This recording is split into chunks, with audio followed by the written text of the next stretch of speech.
Hello, everyone.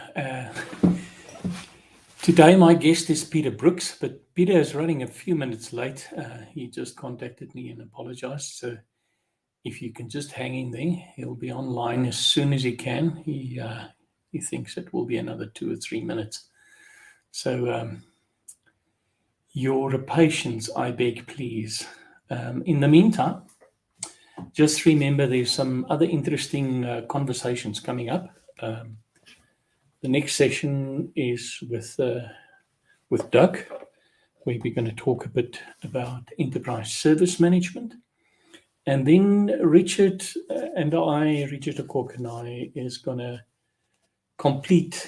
hopefully complete our conversation that we started a few weeks ago. So exciting times. Then also some other exciting news, or at least it's exciting for me. We plan to launch the new Agile Digital Transformation book in the last week of October.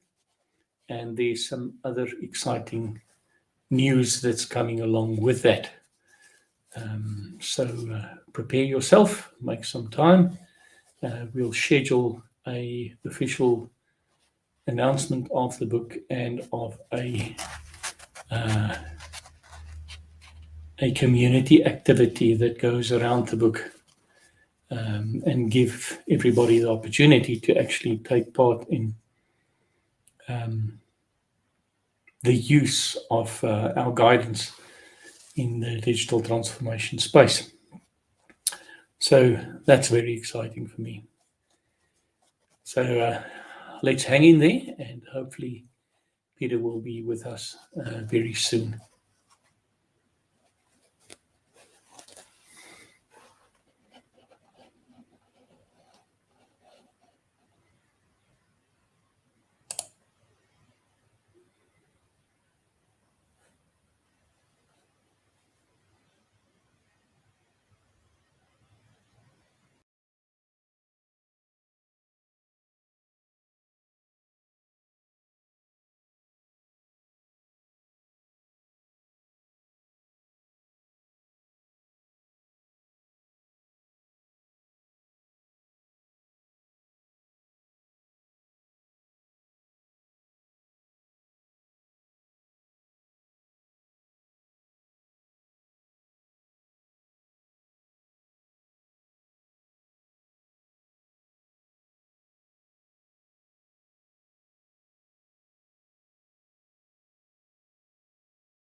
Hello, everyone, and Mr. Brooks, Uh, mate.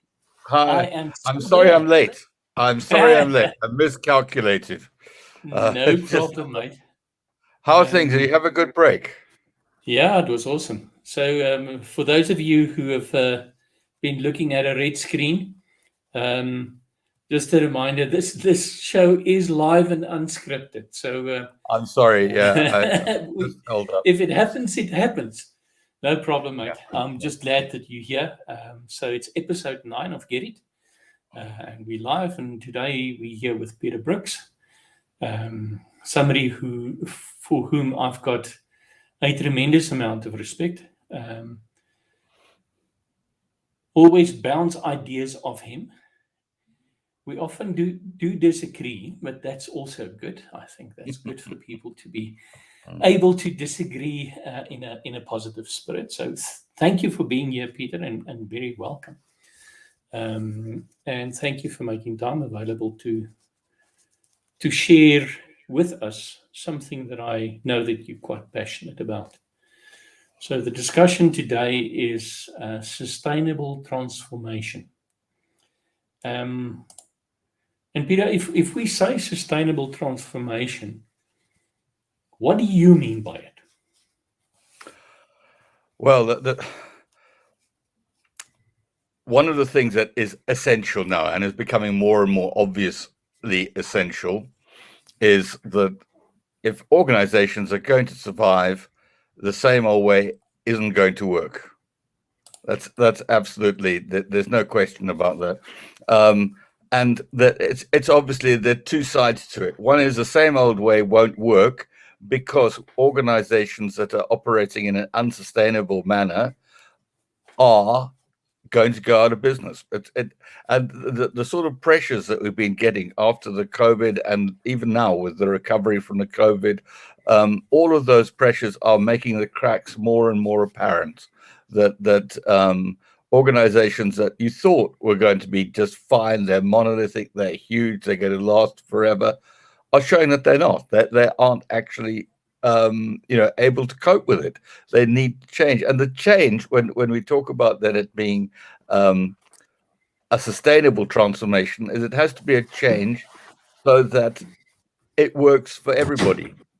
Because again, it's not just a few companies, in in the past, a few companies were in exposed industries.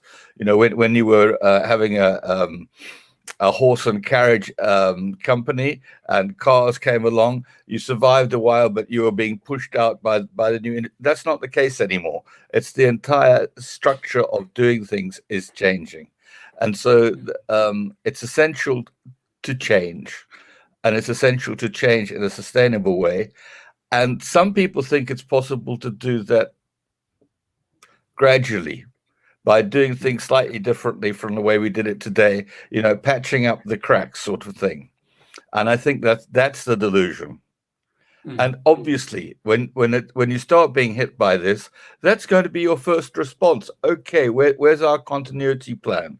Where's how can we? There's water coming in. How can we stop the water coming in and keep going to deal with each issue separately, using the tools from the past? I mean, that's normal. That's an obvious thing. Yeah. Obviously, you'll do that, but it can't work. And until Mm. you're able to step back, realize that these aren't just different things that are happening randomly. They're symptoms of the same thing. They're symptoms of the fact that the universe in which we operate has changed, and it's not going to change back. There's no return to the old normal as it was before. And the way to make the change is to transform, and the transformation and the word transformation is necessary because you have to change your way of thinking. And I mean, one of the essential ones, as you know so well, is to understand that command and control is broken. It's not the way you can do things anymore. You can think it works, but ultimately it's broken because it relies on. It was a solution to a problem that doesn't exist anymore. It used to Mm. be very difficult to communicate to more than half a dozen people. Now you can communicate to thousands, millions of people really quickly and easily. And command and control was a bad solution. It was always a bad solution, but there was a problem. How do we communicate to more than 6 or 7 people? How can we get ideas across to a bigger collection of people? Now that that's gone, it can be done now easily. And it's not just technology, because the technology's been there a while. It's been taking people a long time to realize it's actually possible to do it, that, you have permission to do it. But now it's possible. People feel that they have permission and they can do it. Organizations now have to work out how to collaborate, how to work within the same goals, views, minds, in order to make it work for everybody. And I think that's the ultimate transformation that needs to happen. Pete, you've talked a lot about transformation, but what do you mean by sustainable? Because I think your meaning of the word is not what most people think you mean by saying sustainable. Well, I would hope that more people are thinking about it that way, but I think I know what you mean. A lot of people, when they hear sustainable, think it means environmental, climate change, bunny hugging, not doing things to upset the environment, and that's definitely part of it. I mean, you can't carry on relying on massive industries producing huge amounts of pollution. It's because that's not good for people. It's not good for the environment. That's certainly true. But sustainability is more than that. It means that, to me, what it means is that what you are doing, if you're being sustainable, is something that is providing value in the proper sense of the word. It's allowing everybody you work with, all your stakeholders, your employees, your customers, your suppliers, to be able to thrive, to be able to do well as people. So if an organization, and I mean some supermarkets can be like this, are making it difficult for your suppliers, farmers, and so on to survive, that's not sustainable. Because if you are squeezing prices so much that farmers are unable to have a decent life, it's not working. The fact that you have the power to do it doesn't make it all right. And the transformation is changing the dynamic. So it's no longer a matter of command control, people in charge telling other people what to do, but people collaborate and get together to say, here we have a problem, we have an issue, we have something we need to do. We need to get food for people to eat. That's ultimately what we're all trying to do. Supermarkets have a place to play there, but there's no way it's sustainable for them to be in a position where they make it difficult or impossible for suppliers to work with them.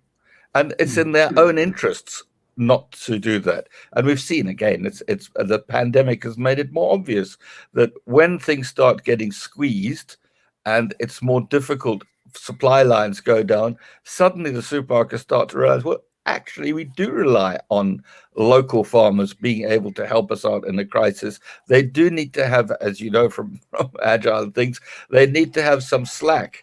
Otherwise, when you have these crises, if you stretched everybody to breaking point, it's going to break because it's breaking point.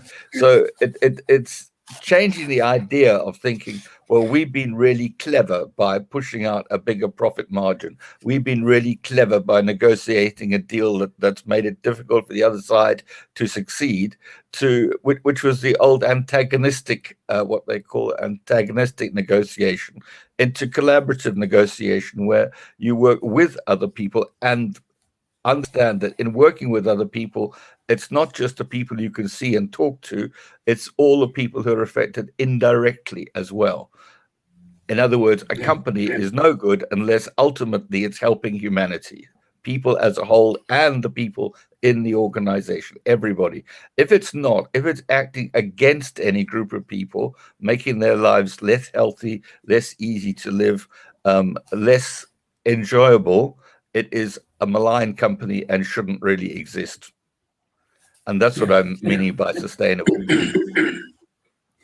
And I think that society as a whole is sort of rejecting that notion. So your customers will very quickly tell you that that's not right. It's not okay.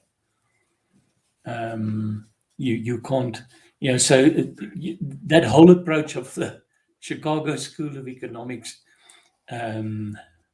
thankfully, is no more. Yeah.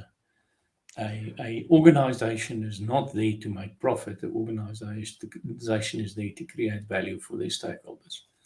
But you still do hear people talking about things that are definitely Taylorism under a new guise. I mean, if you look at Microsoft Teams, it's a software product for installing a policeman in everybody's home. So somebody is not just at work with somebody beating a whip over them, literally as in the old days, but metaphorically more recently, fortunately.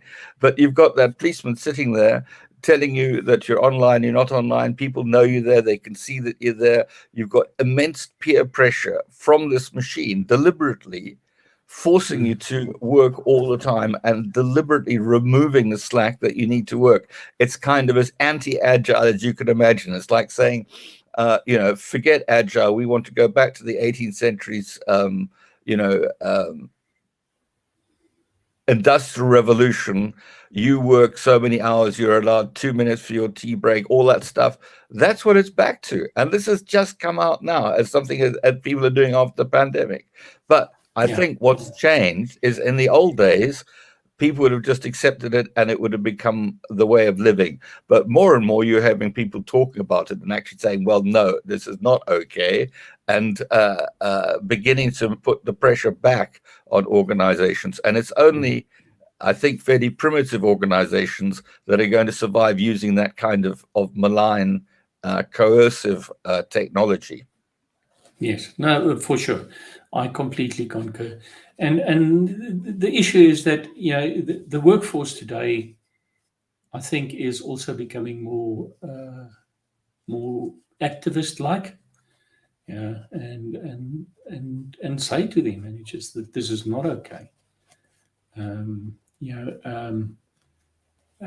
Earning a high income is not the most important thing.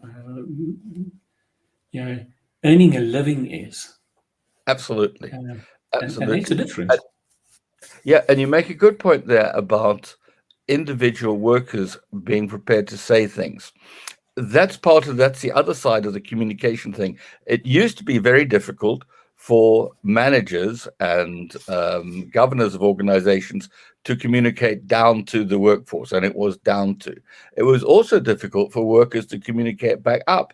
And now any worker at all in any organization can get onto Twitter and say, this is what my organization, ABC Company, is doing. And there it is, communicated to the world at once. And I think that brilliant. And no amount of non-disclosure agreement or anything is going to work because, of course, rightly, non-disclosure agreements have no force if there's illegality. You can have non-disclosure agreements to the skies, but if the person you're working with acts illegally, you can tell every single word of what's happened. And that's what people are beginning to do and beginning to realize. And it's really that the transformation has happened and is happening and being forced by people realizing how powerful the technology is that they've got their hands on. I mean, it's been there for, whatever it is, 10, 20 years, but it's only slowly becoming clear, like that release of the Panama Papers and what were the recent ones just this week. It's becoming clear that you can't just sit there greedy with masses of money in one place in a bank and think that's going to last forever, because fortunately, somebody's going to spill the beans, and that is to the good of everybody. So I think the digital transformation is already happening without people actually even trying to take part of it as a necessary consequence of the fact we can communicate. And of course, in China, they're doing their best to shut it down and stop that. And you can see how well it's working, because China banned the use of Bitcoin yet again about, I think, 2 weeks ago, and it dropped for about 24 hours. Now it's higher than ever after China, the most authoritarian organization or company on the planet, tried to ban it. There it is, booming away, and I'm sure that it's not that because no Chinese people are using it. So, however authoritarian you are, however much you think can control people with the technology, you can't. Yeah, the interesting thing is most of the large Bitcoin mines was actually situated in China. They've just moved countries. It's borderless. They now sit in the US. Some of them has moved to territories closer, but I think currently the biggest mining community or country in the world is the US, where it was actually not the US, it was China. But you said actually two really interesting things here. You said that people realize how a powerful technology they've got, but I think it's more than that. I think people are starting to realize that they are powerful. Yes, absolutely. Absolutely. And then there was another thing that you said, and now I can't remember what it is. Hey, it's difficult to get old, eh?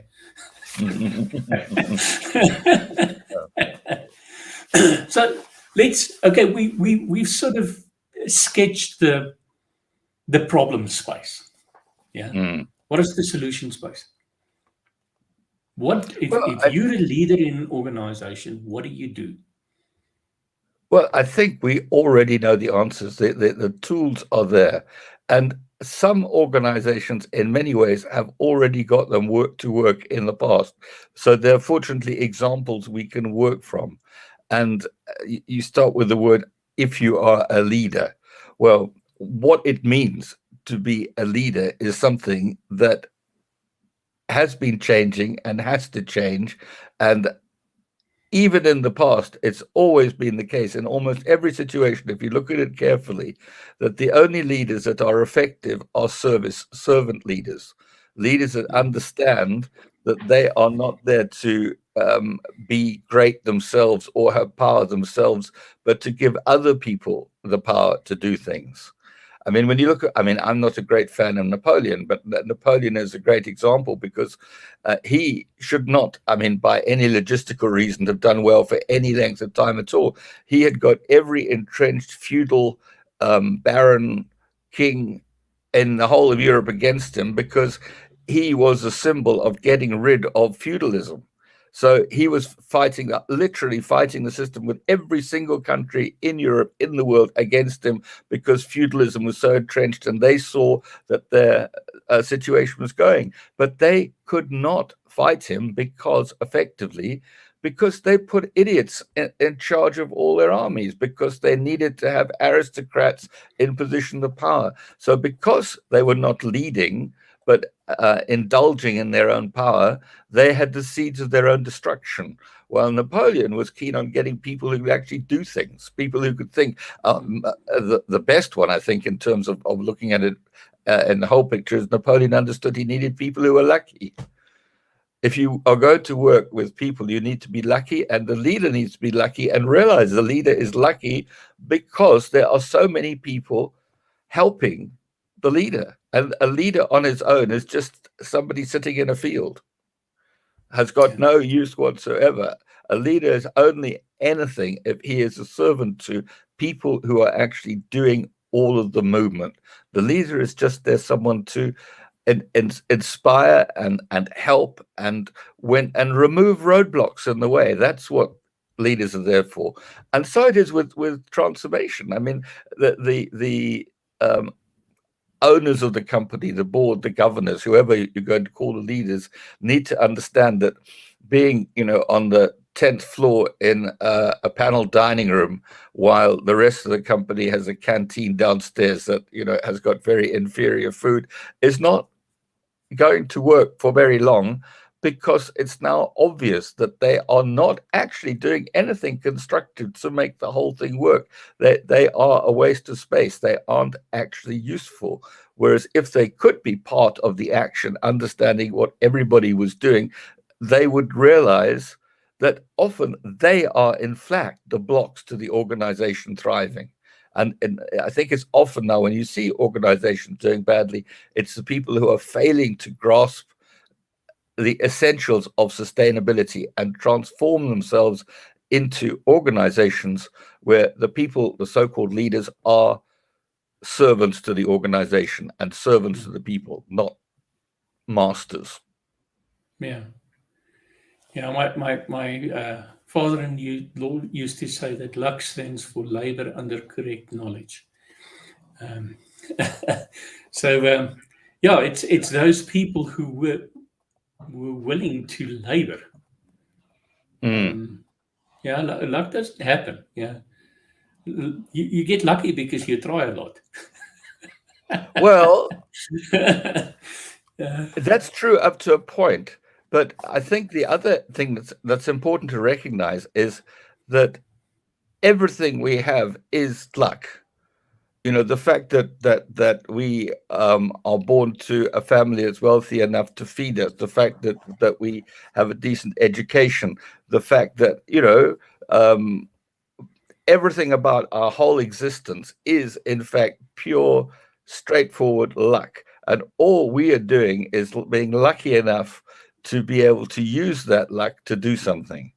And to think yeah, that it's simply a result of our hard work is a delusion.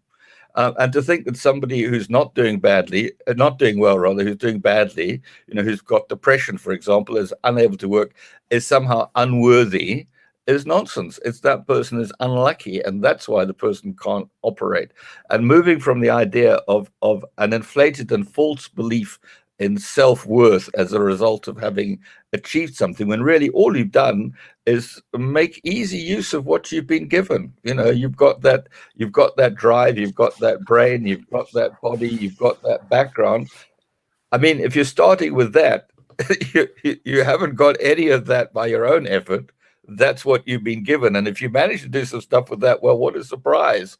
You've got all those advantages. Of course, you should be doing well. And you need to then have the humility to understand that all of it is luck. And so if you are luckier than somebody else, you are in a position to help the other person, to pull them up and help them to thrive as well. And that's what you should be doing, spreading the luck around. And it's the same with organizations.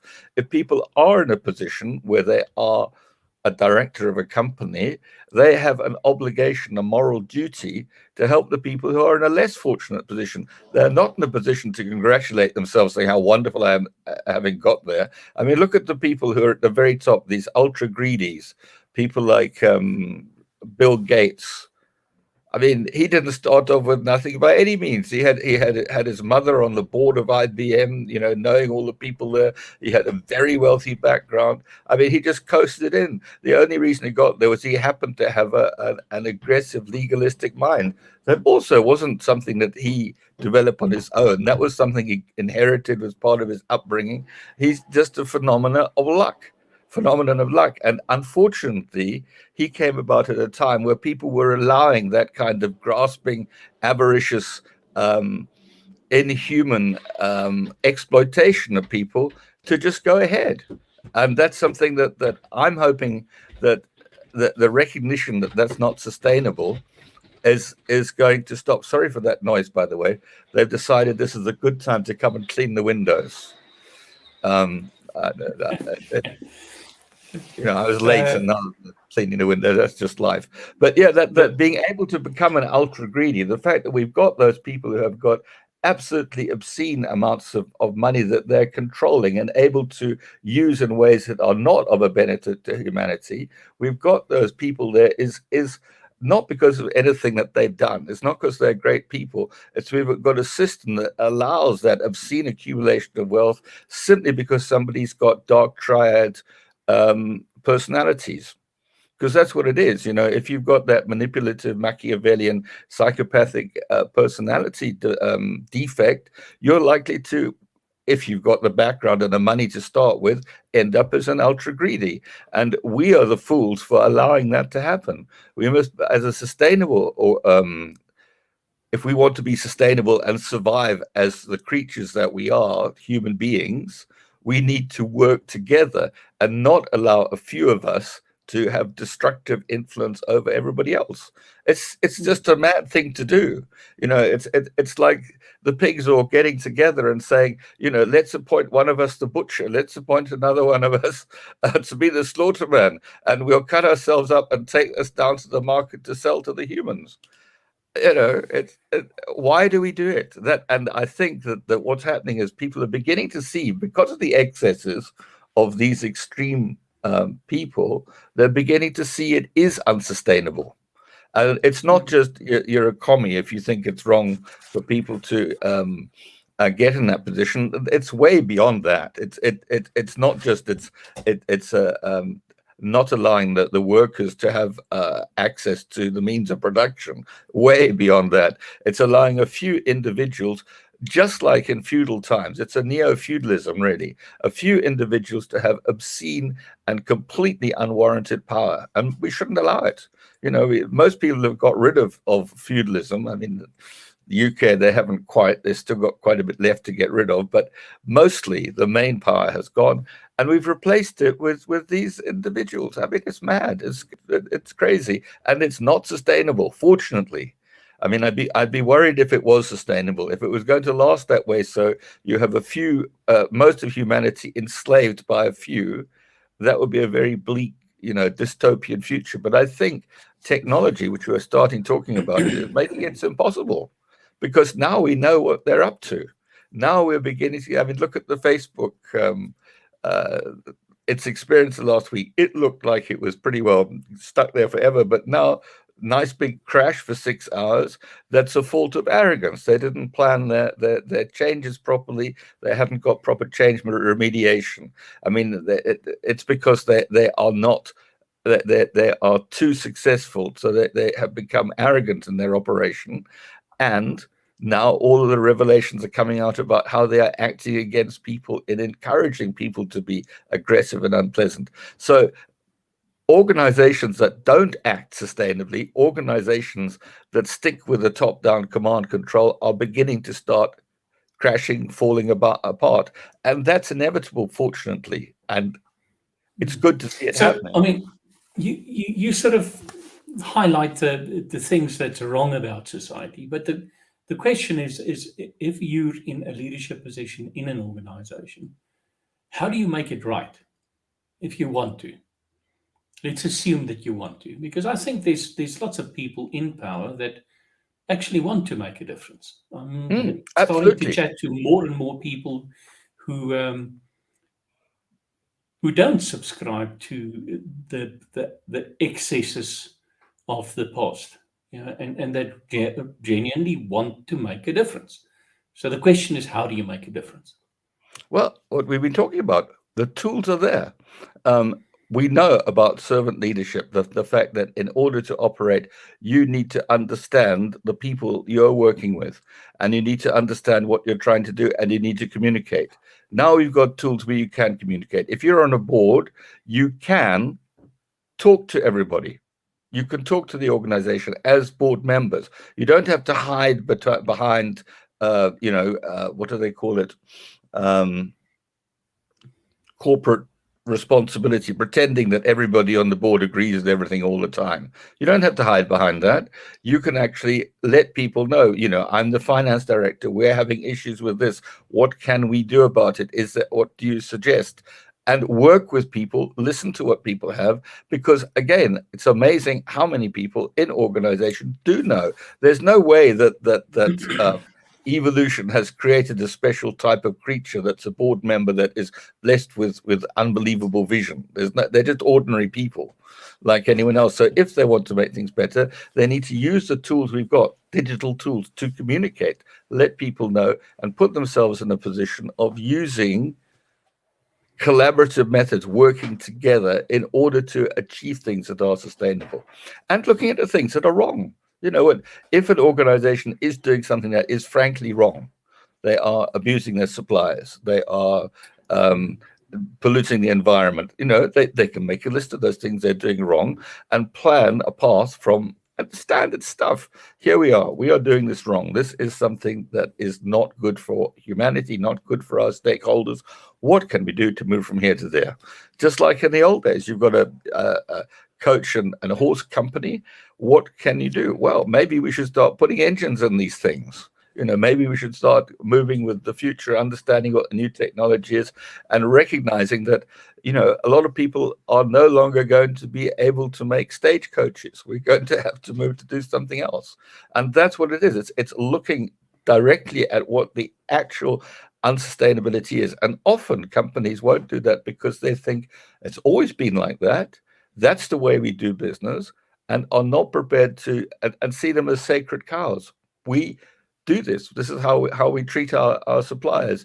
If we didn't, our margins wouldn't be good enough. Well, you're looking at the wrong thing.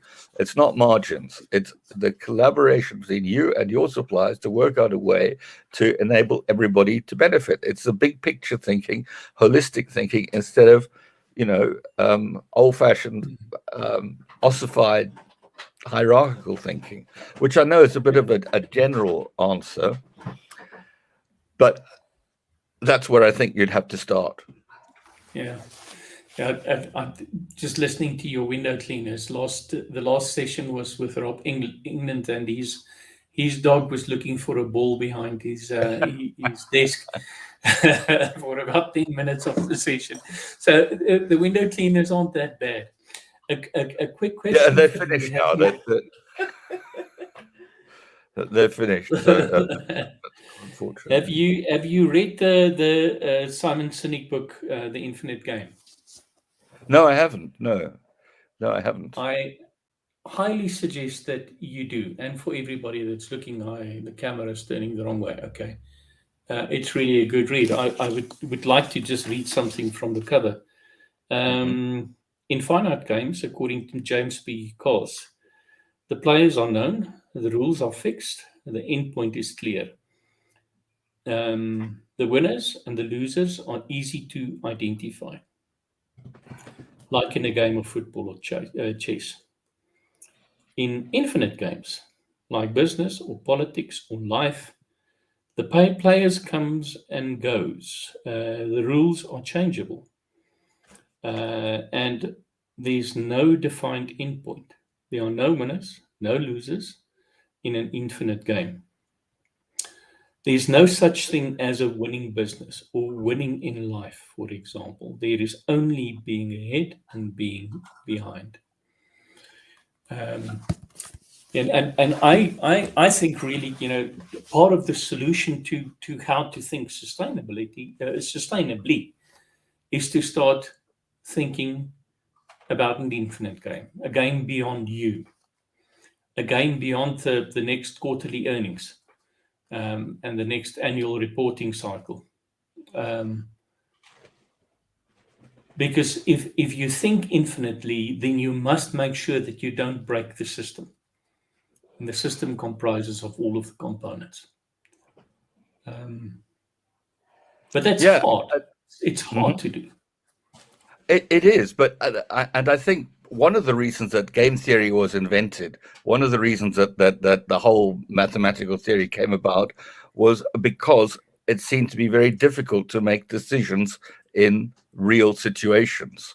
And so it was a deliberate simplification of what really goes on. So game theory is only indirectly applicable to real life. Things like, game theory, they said, showed that if you're in a supermarket queue, you should never swap queues. Well, that would be true if supermarket queues were all very simple, very obvious automata with everybody in the queue behaving in exactly the same way. In real life, people aren't like that. And in real life, it's definitely the case that swapping queues can be the right thing to do. It's that's a fact. And so, I'd like to read the book, but I would fault the name because, and I know you'll see this as pedantic, but there's no such thing as an infinite game because we live in a finite world. I would say what he's really talking about, and I'm understanding what point, which I agree with, is he's talking about fractal games.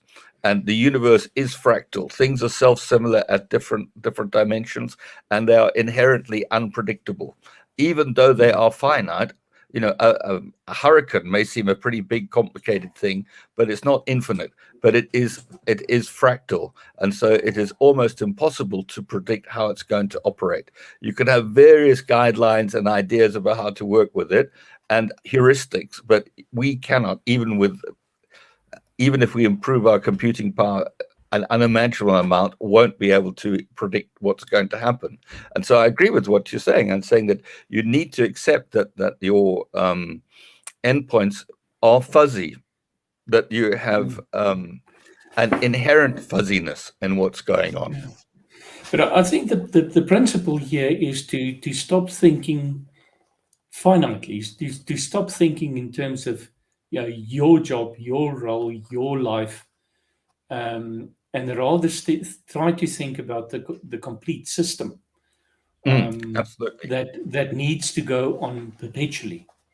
And the moment you shift that focus, I think you would start making better decisions. Yeah. But society and business rules, unfortunately, as they stand today, has got some built-in hurdles. Yeah, that's one of the reasons why I don't particularly like a publicly listed organization. And by the way, my saving is buying shares and stocks. So I'm a little bit of a bigot if I say that. But I think the rules of that game enforces bad behavior, and luckily there are publicly listed organizations that say we don't care about the next reporting cycle. We will do what we believe is ultimately the best thing to do for the infinite survival of, okay, if it's not for society, then at least for the organization and the organization as a whole. Yeah. Well, again, I think I agree with what you're saying, that you need to look much more in the bigger picture. But I think one of the words that you two of them, one is society and the other is system. Now, we've got used to thinking about systems thinking, and it's a really good idea. It was a very useful model, a useful tool. And when we think about a system, we think about something like an internal combustion engine, where different parts of the system work together in harmony to produce something. And it's a great metaphor. And engines, systems, wonderful idea. But from what you're saying, the world isn't like that. When you produce an internal combustion engine, you're fighting against everything in the way that the world operates. That's why it's so difficult. That's why they break down in so many different ways. And that's why they are very poor at doing a lot of things, like changing gear, for example. Lots of energy has been put into producing automatic transmission systems, and they get better and better, but you can tell them they're clunky. They consume lots of energy. You're basically trying to do something that your engine is not good at doing, because your engine isn't fuzzy. Your engine is rigid. And even if it all works together, it's still rigid. And organizational structures that are rigid are like those old engines. They are not fuzzy. They don't allow things to merge together. And if you look at, people, if human engineers tried to produce something like our hearts, they would fail, because they'd have to have gears, they'd have to have transmission systems. So if you were walking along the road on flat surface, fine, your heart can beat nice and softly. Now you want to run up some stairs, it has to go quickly, increase the blood pressure to get oxygen to all the parts. They would then have to be changing gears madly all over the place to get this. The heart doesn't work that way. The heart is fractal.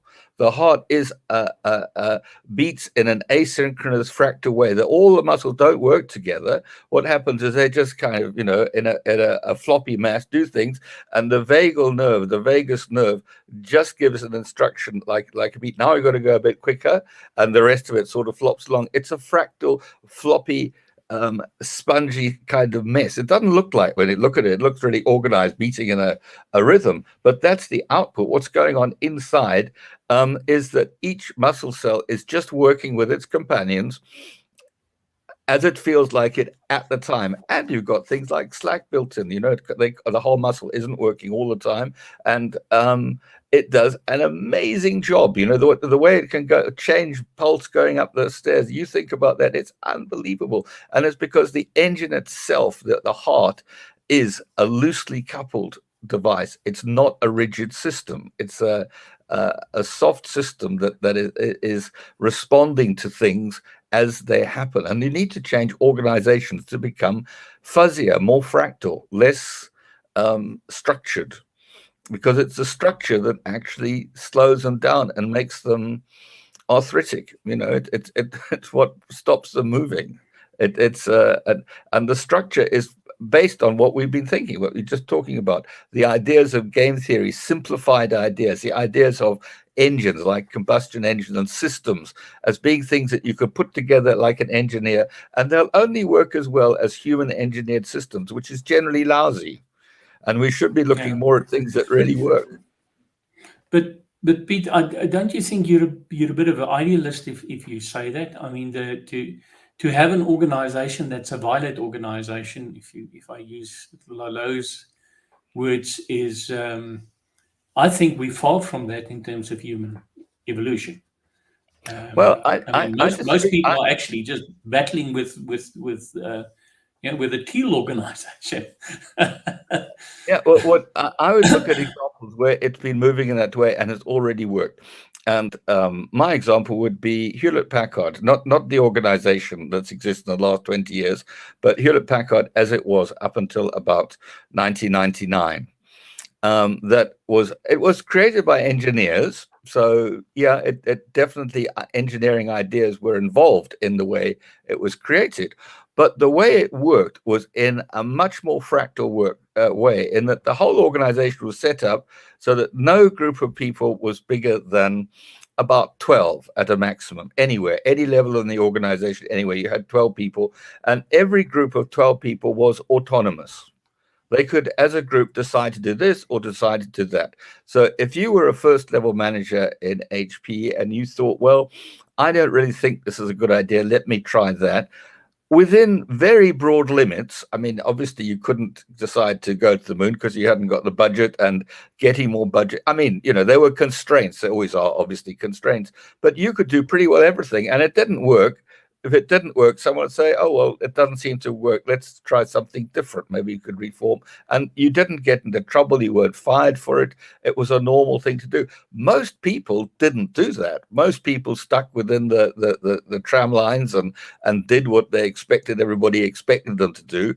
And that was okay. But there was the flex in the organization. So if you had somebody who got a little bit more interest, was a little bit luckier, a little bit less rigid in their thinking, and most of the people they hired had got engineering and maths background, so they got a lot of people who could think less rigidly, out of the box, were familiar with more difficult thinking, and they did. Whole divisions would grow up and do things. They had two major divisions that were actually their main competitors.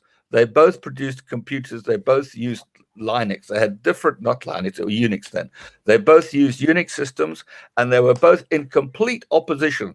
A customer would buy one or the other based on price and performance, as if they were two completely different companies. And yeah, eventually they brought them together and got them to collaborate with each other and try and rationalize it. But their strength came from the fact that when they did end up with a final system that the whole company sold, it wasn't the product of one engineering team saying this is the best way of going. It was a product of two actual large organizations within HP, each employing about 4,000 people, going in completely different directions competitively with each other. That's what actually happened. That's how it operated. And at times people would be shocked. What are we doing here? Why are we spending all this money there and all that money there? And that was the whole idea of the organization, for it to be organic and allow people to make decisions. And yeah, if somebody went off and did something and it didn't work, fine, it didn't work. It was a good idea to try it. It didn't work. We'll stop doing that.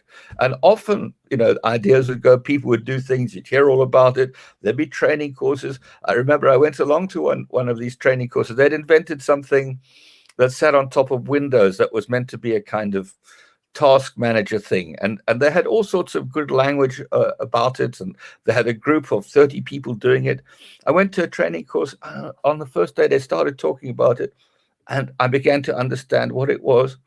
And I said, look, I can understand what this thing is, but what's it for? Who is actually going to want to use it? And actually there was silence. They hadn't got an answer.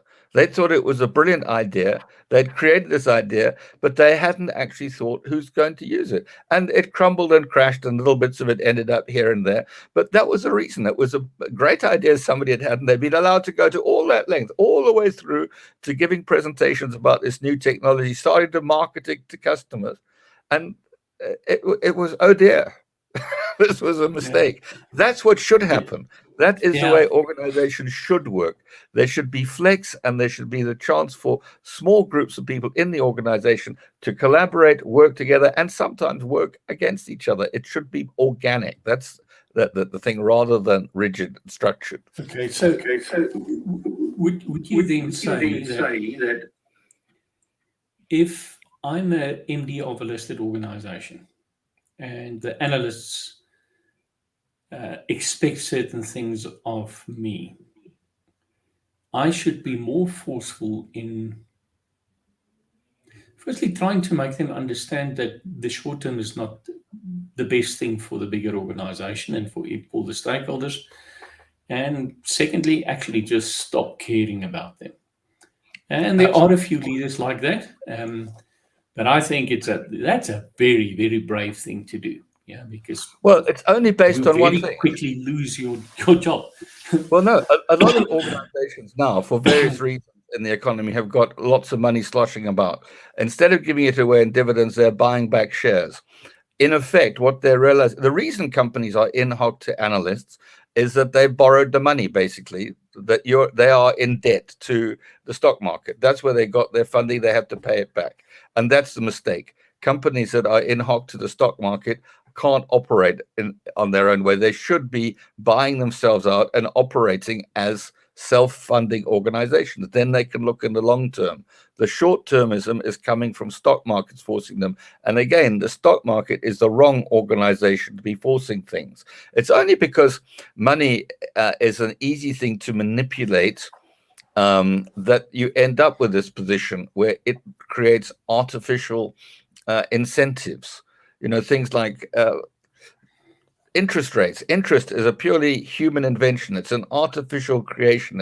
It has no substantial, essential meaning at all. Borrowing money at interest doesn't make sense. What makes more sense is if you're going to do something, and this happens, to say, okay, this is something you need to do it. We think it's a good idea. When you finish, pay the money back, and that's it, finished.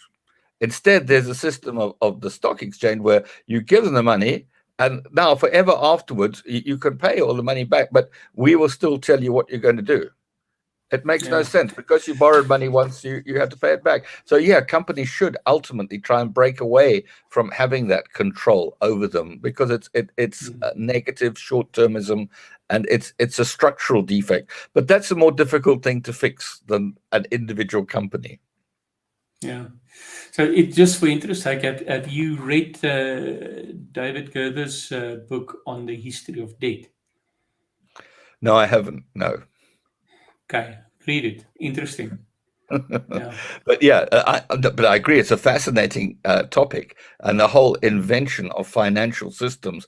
It's an amazing ingenuity. Unfortunately, I think it is a very sad application of the human mind to something that is negative and destructive and not actually useful to people. I mean, having lots of money sitting in accounts in Panama, gaining interest, to me is it's mad. If that money could be used to do something, it should be doing something. It's a waste of mine, Peter. Well, no, even if it is. I mean, I would rather, if I had any surplus money, that it was used until I needed it. If you have collaborative systems where you can put money into it, and when you've had enough, you can take it out again. That can work perfectly well. And in the meantime, people can use it. These micro lending organizations work that way. That some of them charge interest as well for their people, but small amounts. Mainly, you can put money into it, you can take the money out of it. It's not permanently committed, and the people who borrow it aren't committed to having to do what you tell them forever afterwards. And it's decoupling it. Again, it's making it more organic. At the moment, you have a rigid connection. people who own stock can rigidly control a company. That is like having a camshaft. It's old-fashioned engineering. You want a more flexible connection between where you're going to get funding from and how you're going to operate, and it shouldn't come with all those strings attached that prevent you from operating well in the future. And that means that if you were in an organization like that, you'd want to be restructuring your funding to move away from malign control into forgiving, flexible, organic type control. If you could, I'm not saying it's easy. That's by no means. But you're asking, how do you fix the overall system? And it's by lots of companies deciding to move away from allowing that control, that short-termism to drive them. Yeah, and I suppose if you're also sitting on a pile of cash, I mean, rather use it to innovate and create new value than to earn interest. In any case, the interest investing in innovation is long term is always higher. Yeah, and it gives meaning to people's lives. Yeah, because you give people in the organization some meaningful things to do. Yeah, I think that organizations should spend much more money on teaching people, number one, and allowing people to be innovative. Yeah. And that's that HP mentality that you talked about, is allowing people to try things out. And so it's empiricism. Yeah. So I've got an idea, this is my hypothesis. Let me test it, see if it works. And if it doesn't, well, then I know it doesn't work. I've at least learned something from it. Yeah. So I'm very conscious of time now, because people say to me that 1 hour is my limit. We don't want to listen to you rambling No, on that's fair after an enough. hour. It makes sense. And So I'm sorry I started it late. I'm sorry no, that I that's held up. not a problem. But yes, it's I it's good to have a chat, and I think it's. I mean, I know you're talking about the hour being important, and we've spoken about sustainable transformation, what sustainable bit is, what the transformation bit is, and yeah, we haven't got solutions, but I think we have actually touched on the main things that you have to do in order to change it. I don't think there are any gaps. If somebody in an organization genuinely wanted, if someone was the finance director in some really large company decided that it was really enough time to do something different, the tools are all there. It would be possible to start collaborating with the organization, using the tools to communicate, and breaking away from this malign dead hand of being controlled by stock owners. It's not a necessary model. It's not. Any company could, with enough ingenuity, move away from that model. They may have some kickback from it, I understand that, but there are lots of techniques that you can use to move away from stock market control, and that would be one way of doing it. And the other way is, as we've just been talking, encouraging a more collegiate, random, organic structure to an organization. And it's not by people. A lot of people try to say, oh, this is how you encourage an organization to collaborate. This is how you teach collaboration. This is how, and all of this is nonsense. There is no way that you can force an organization of people to collaborate or teach them. All you can do is encourage them as a servant leader by showing that that is what you are doing yourself. And until you do it yourself, there is no way anybody else is going to do it, except arbitrary, because they decide to do it on their own. And so if you are not a servant leader, forget about collaboration. Forget about any chance of having an organic company. It just isn't going to happen. So getting rid of that model of thinking leaders can somehow be I'm the great I am and not be servants to the people, it's got to go. And anyone who's in that old-fashioned mindset is an accident waiting to happen, really. Yeah. I think from my side, if I were to give advice to leaders, I would say to them, allow people to be useful and meaningful. Absolutely. And the moment you allow people to be useful and meaningful, they're going to start enjoying their work. And the moment they start enjoying their work, they're going to give you more than you could have gotten out of the old slave mentality system. In any case, because it's not a have to, it's a want to. Yeah. Absolutely. And the other nice thing is, the really nice side effect is they won't stab you in the back. You won't have whistleblowers. The moment there's a whistleblower, it doesn't matter what the whistleblower is blowing the whistle about. It means that the organization has failed. They have failed to treat that person properly, and they deserve everything they get, whatever the facts of the case are. Because if you treat people properly and they work with them, and as you say, you give them meaning in their lives, why would they think of stabbing you in the back? They wouldn't. They just wouldn't. Yeah. It is something that happens. So I think whistleblowers are great, but when they happen, anyone who had stock in that company should sell it, because the whistleblower is telling you that place is rotten and it's not treating people well. And if the whistleblower has actually got seriously top level objections, the company should be dead, drive a knife in it, because it's telling you they're not treating people properly. And a company that doesn't do that, doesn't make people, reward people, shouldn't be sustainable. It shouldn't be there. And we should be pleased when it goes. Yeah. Well, as always, Peter, it's awesome to have a chat with you. Well, I good. miss Thank you. my Chat too. my drop-ins in Cape Town. So unfortunately, the pandemic and your move has conspired against me spending more time with you. So I miss that. Yeah, well, maybe you'll be in the Netherlands when things have settled a little bit again, and we can meet up that way. Yeah, that would be great. I mean, we've started a organization in the Netherlands, but and then COVID happened. But at the end of the day, I think we shouldn't even be bound to a specific locale. Absolutely. We are citizens of the world, and we should live as citizens of the world responsibly, with compassion, and sustainably. Absolutely. I agree completely with all of that.